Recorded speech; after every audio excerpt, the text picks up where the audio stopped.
Dr. Bruce Lipton is admired for many aspects of his life, including his pioneering stem cell research in the 1960s, right through to his current role as the global champion of the new frontier science of epigenetics. Bruce Lipton's also widely admired for his courage in stepping away from a safe and lucrative career as a medical professor at Stanford University after he realized that while medical science has its valuable place in the world, managing accident and disease, there is a much wider scope for building up health. Like John, his vision is for building the well-being of each of us before we find ourselves at any risk of falling into sickness. So it's a very warm welcome to Dr. Bruce Lipton. Welcome, it's lovely to talk to you. And your book, Spontaneous Evolution, is very inspiring, Bruce, as I'm sure many have told you. There's a line in it I wanted to start with. You say the process of evolution can be seen as an environment constantly seeking to rebalance itself. Tell me about that. That's inner and outer in all of us, in the world, isn't it? Yeah, basically, what we understand about life, it lives in a very defined parameters. Not too high temperature, not too low temperature, just the right amount of oxygen versus carbon dioxide. So there's an environment that's just right.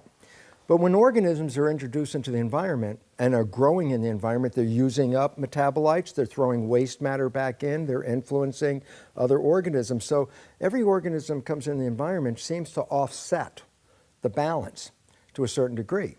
And then what nature has a tendency to do is to bring in another organism, a new one, to try and bring into balance. So, I mean, a very simple understanding is this. Before there were animals, there were only plants. I say, well, yeah, but plants give off oxygen as part of their cycle of photosynthesis. So plants are giving off oxygen. Well, what happens is if you just have plants, there's a point where the amount of oxygen in the atmosphere becomes so great because it's the waste product in a sense of the plant, that what actually happened in history is the earth caught fire. It caught fire a few times because of a lightning strike in a very high rich oxygen environment, the whole thing flammable. So in order to keep the oxygen level from going too high, animals are introduced because animals use the oxygen and then give off carbon dioxide, which is actually used by the plant. So all of a sudden it says when you bring plants and animals in the same time, you can keep balance because the plant's excess oxygen used by the animals excess carbon dioxide used by the plants, and next thing you know, we're in perfect balance again.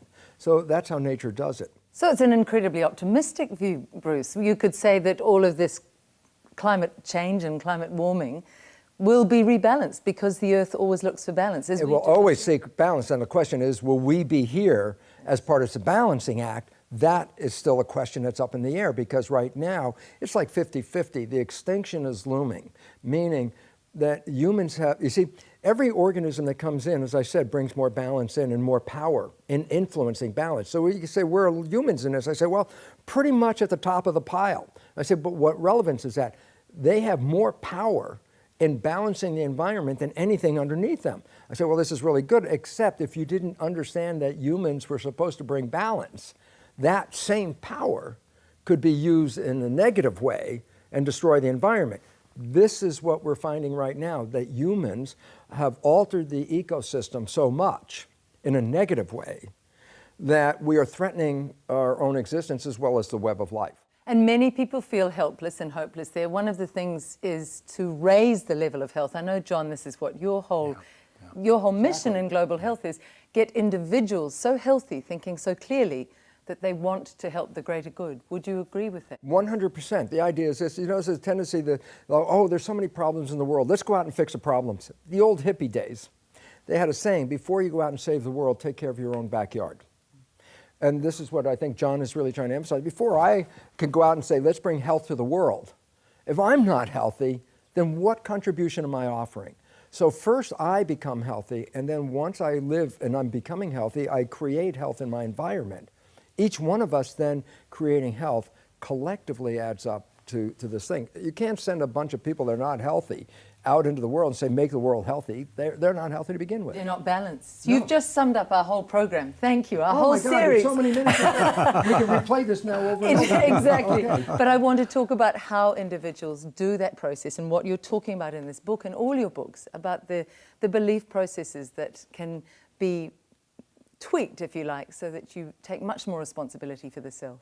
Well, yeah, because look at it this way. We have been programmed through the nature of the science and the nature of the industries that profit from us to have us feel that we are powerless.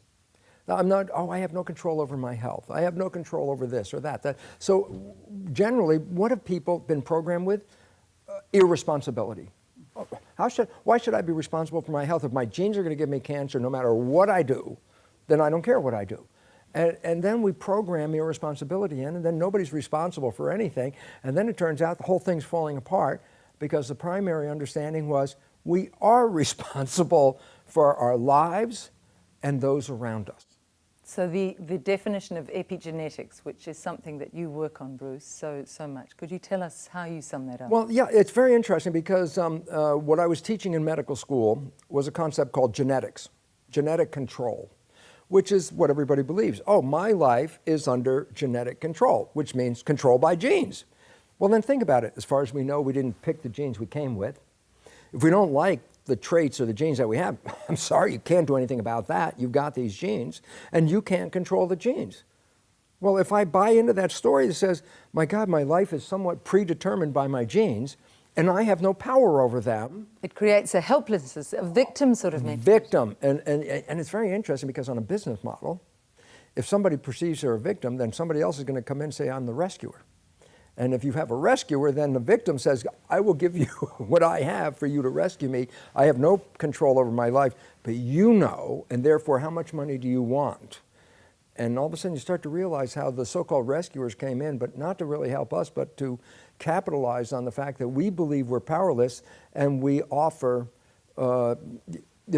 money to those that are going to help us. So what's happening individually is echoed on a societal level. John, what's your experience in the clinic that you're seeing? Well, this is where most people come in with a sense of lack of knowledge of these issues, and this is the great thing about Bruce's work. It has given us the science, because Bruce did the actual research, broke it down individual cells and petri dishes, and did the research, took the genes out of the cell and watched their behaviour.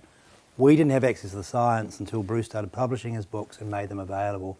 Such as The Biology of Belief. Biology of Belief, Spontaneous Evolution, and then Honeymoon Effect. The science is now available because Bruce, as we said before, taught doctors and broke it down to small bites. And Bruce, how is it that you are finding things that are simply not being discussed on a more open level, say in our medical profession or our pharmaceutical profession or politically even? What is it that's driving you, Bruce? What's taken you out of being just a straight doctor and a comfortable life into this driven passion for waking people up? Because I saw that the new science, which is epigenetics, which we'll talk about in the future, is a science where it turns out that we control our gene activity. So all of a sudden I saw that I've dedicated my life to go teach in a medical school to tell people that they're victims, and then the research in my laboratory says, well, this is a completely false assumption, that this is not true at all. And all of a sudden I started to recognize, oh my God, we were masters, but we didn't know it. And once knowing that, I said, no, I stopped teaching. I had tenure. I walked out of the university. I said, I can't teach this anymore. I know I'm teaching incorrect information. My motivation is what? To give people the freedom of knowledge. Knowledge is power. And most importantly, a lack of knowledge is a lack of power. And without knowing about the nature of epigenetics, we have been disempowered to believe that we are victims. And just the awareness of epigenetics allows us to take power back over our lives. And once we do that, the health crisis that we see in our world today will disappear overnight. Thank you so much, Bruce. We're going to explore a lot of those themes in programs to come. Thank you. Thank you very much. Thank you, John.